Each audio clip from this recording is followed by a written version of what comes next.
Hi, I'm Gregory Walker, Creative Director of the Brothers Network, here with Sarah Goranczyk, who is the Executive Producing Director of the Philadelphia Theater Company. Thank you for having us. Thanks for inviting me. It's my pleasure to talk with you again inside of the theater, which is an amazing space. Tell me how long this theater has been here.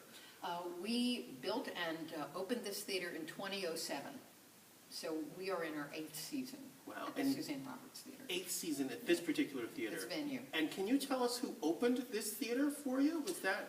Our first production? Yes. We did an amazing production, a musical review of the work of Stephen Sondheim called Being Alive, that was rearranged musically in many African-American musical idioms, such as blues and gospel and jazz. And even rap a little bit. And That's rap, right. there was That's right. rap, and it was conceived and directed by the amazing Billy Porter.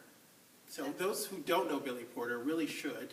And those of you who follow the Brothers Network know that we were here again just a few weeks ago, with Billy Porter, an extraordinary conversation. Tell us about that.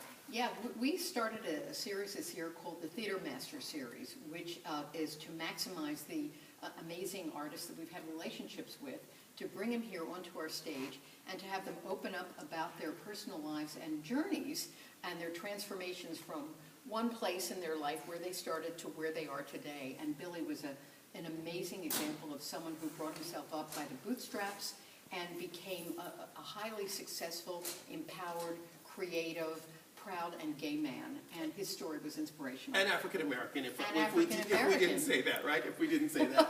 So this gets us to what's happening here with the Kimberly production. Oh, yes. And so there's Brownsville Song,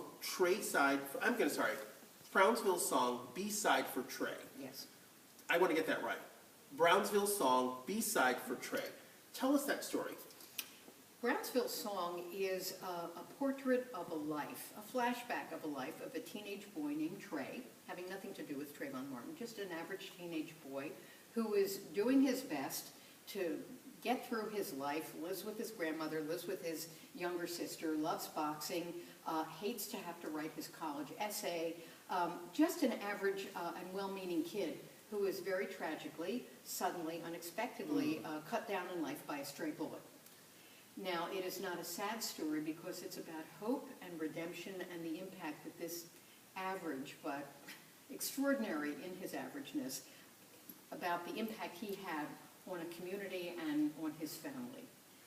The Philadelphia Theater Company keeps theater alive in the city of Philadelphia, and we'd love to partner with you. We have a program, again, with you coming up on May 16th. We're very excited about that. We will have a little bit of dinner, and we'll have an amazing show. So dinner and a show, again, May 16th with the Brothers Network at the Philadelphia Theater Company. This is going to be an outstanding evening. So we welcome all of you to come and see the particular show and also have a little bit of dialogue and discourse. So thank you, Sarah, for your kindness and your warmth and compassion over the years in telling these really great stories. Thank you for your partnership, which we treasure. Our pleasure. Thank you.